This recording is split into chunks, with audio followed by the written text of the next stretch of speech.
سب سے پہلے دینی علم کی اہمیت کی مثال یا دلیل ہم اس دنیا سے لے سکتے ہیں۔ یہ کہ ہم دیکھتے ہیں اس دنیا میں بہت سی قومیں بستی ہیں، بہت سے لوگ رہتے ہیں۔ ہم ضرور یہ جانتے ہیں کسی ایک فرد کو نہیں بلکہ ممالک کو لیجئے کہ اس سے کرۂ ارضی پر جتنی قومیں رہتی ہیں اور جتنی حکومتیں ہیں اور جو ممالک ہیں ان کو سامنے رکھتے ہیں تو واضح طور پر پتہ چلتا ہے کہ جس ملک میں دنیوی علم زیادہ ہے وہ ملک اور وہ قوم زیادہ آباد ہے، بہت مضبوط ہے اور اس کی ترقی ہے۔ جیسے آپ امریکہ کو لیجیے، رشیا کو لیجیے، چائنا کو لیجیے، اور برطانیہ کو لیجیے، فرانس کو لیجیے، جاپان کو لیجیے، اللہ حاضر قیاس۔ ان میں سے ہر ملک نے جو کوشش کی ہے اور جس قدر سائنس میں ترقی کی ہے اس قدر وہ آسائش میں ہے، راحت میں ہے، اور وہ عوام کو، اپنے لوگوں کو فائدہ پہنچاتا ہے۔ یہ ممالک کی مثال ہے، کیونکہ دینی علم کی اہمیت کو سمجھنے کے لیے سب سے پہلے ہمیں دنیا کی مثال لینی ہوگی، روح کو سمجھنے کے لیے مادہ کی مثال لینی ہوگی۔ تو اس کے علاوہ ہم اپنے قرب و جوار میں بھی دیکھتے ہیں کہ جو افراد دنیوی اعتبار سے زیادہ علم رکھتے ہیں، مہارت رکھتے ہیں، زیادہ جانتے ہیں، زیادہ انہوں نے پڑھا ہے، تو وہ زیادہ عزت میں ہیں، زیادہ مضبوط ہیں، زیادہ ان کی ترقی ہے۔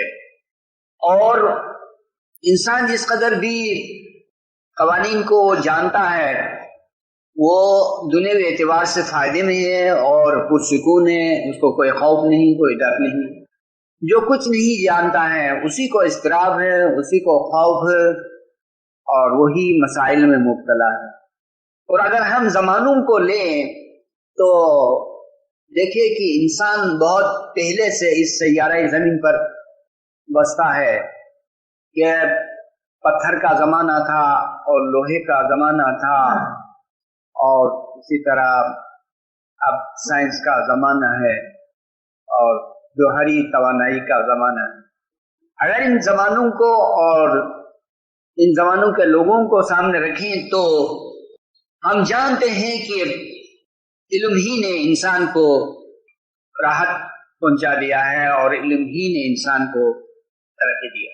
ایک زمانہ تھا جس میں کسی میسج کو دوسرے ملک میں پہنچانے کے لیے کتنی مشقت سے کام لیا جاتا تھا، گھوڑے پر یا اونٹ پر۔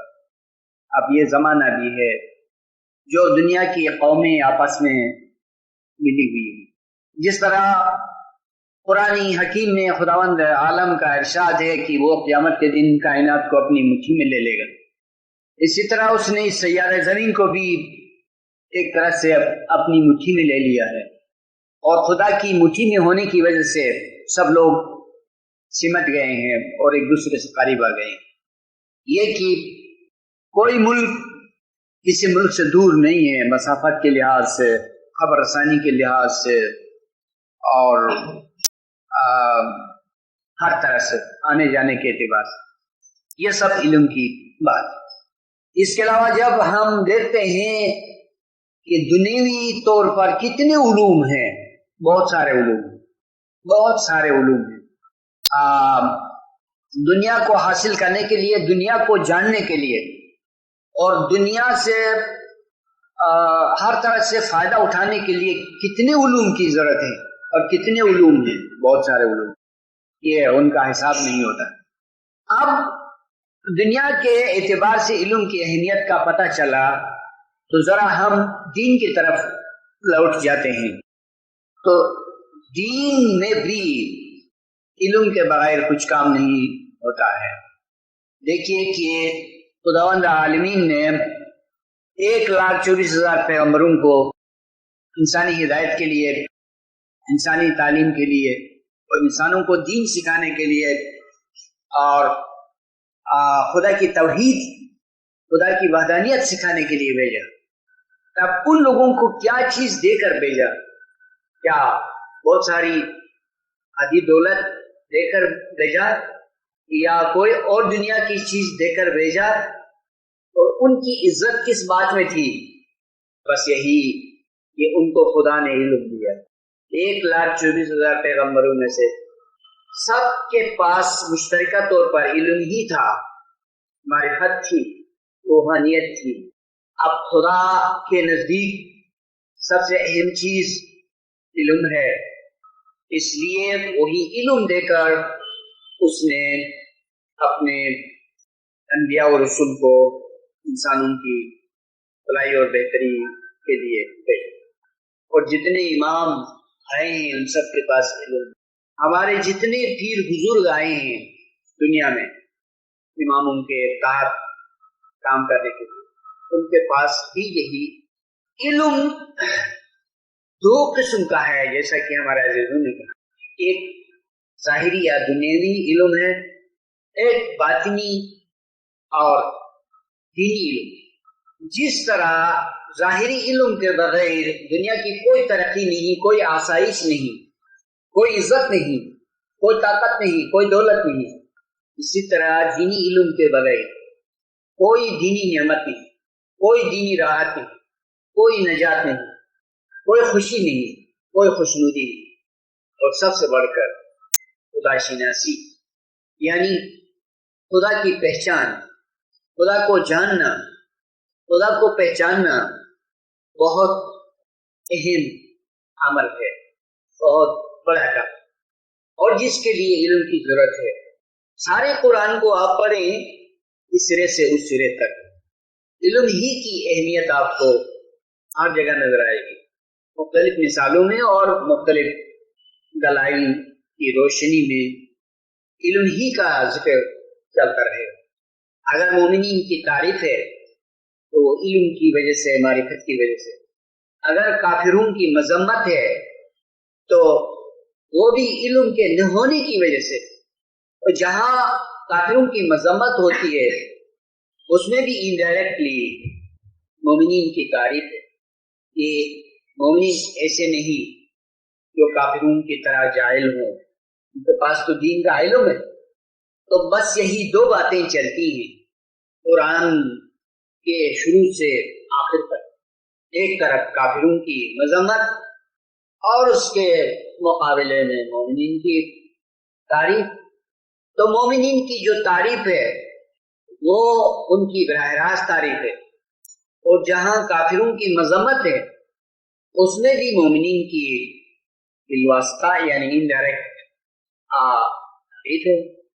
پھر اس معنی میں، اس اعتبار سے پورے قرآن میں علم کی تعریف آ گئی۔ اور آپ کو تعجب ہوگا کہ کل شیء میں علم ہی کار فرمائی، یعنی ہر چیز میں دو باتیں، یا کہ ہر چیز میں دو کیفیتیں ہیں، یا کہ دو چیزیں ہیں۔ ایک، ہر چیز میں علم ہے، اور دوسرا، ہر چیز میں رحمت ہے۔ اس لیے کہ کائنات و موجودات کے بنیادی سرچشمے دو ہیں، ایک عقل کا سرچشمہ ہے جو کہ علم کا سرچشمہ ہے، ایک روح کا سرچشمہ ہے جو رحمت کا سرچشمہ ہے۔ پھر ان دو بڑے اور بنیادی سرچشموں نے کائنات و موجودات کو متاثر کر دیا ہے۔ یہ کہ عقل کے سرچشمے نے، جس سے عقل کل بھی کہا جاتا ہے، اپنا اثر ڈالا ہے ہر چیز پر، کہ اس میں ایک علم کو رکھا ہر چیز پر، اور پھر نفس کلی نے اپنا اثر ڈالا کہ اس نے ہر چیز میں ایک رحمت کو رکھا۔ قرآن مقدس میں ایک مقام پر ارشاد فرمایا گیا ہے، اور جس کا مفہوم کچھ اس طرح سے ہے کہ حاملان عرش یعنی عرش الہی کے اٹھانے والے عظیم فرشتے خدا کے حضور میں دعا گزارتے ہیں اور عرض کرتے ہیں کہ ربنا وسعت کل شیء رحمۃ و علما، بارے خدایا تو نے ہر چیز میں علم بھی رکھا ہے اور رحمت بھی رکھی ہے۔ ان دو باتوں سے کوئی چیز خالی نہیں ہے، کوئی چیز خالی۔ اب اس کو آپ قانون کے طور پر تسلیم کریں، اصول کے طور پر مان لیں، کیا کہ ہر چیز میں علم بھی ہے اور رحمت بھی، اور آپ اس کو ذرا فراموش نہ کیجیے گا، کیونکہ ہم اس سلسلے میں اس کو اصول بنا کر، اس کو قانون بنا کر دیکھتے ہیں۔ مطلب اس کا یہ ہوا کہ قرآن میں جتنے حصے ہیں ان سب میں علم اور رحمت ہے، ہاں وہ قصہ کسی کافر کا کیوں نہ ہو، اور اگر شیطان کا ذکر ہے تو اس قانون کے مطابق اس میں بھی کوئی رحمت ہے۔ جب خدا نے ایک بار فرمایا کہ حاملان عرش کی زبان سے کہا، ان سے کہلایا، ان کی بات کو قرآن میں جگہ دی۔ جب خداوند عالم کسی کے قول کو قرآن میں لیتا ہے تو وہ قول جزو قرآن ہو جاتا ہے۔ آپ اس بات کو ذرا توجہ سے سن لیں، میں اس کو ریپیٹ کرتا ہوں۔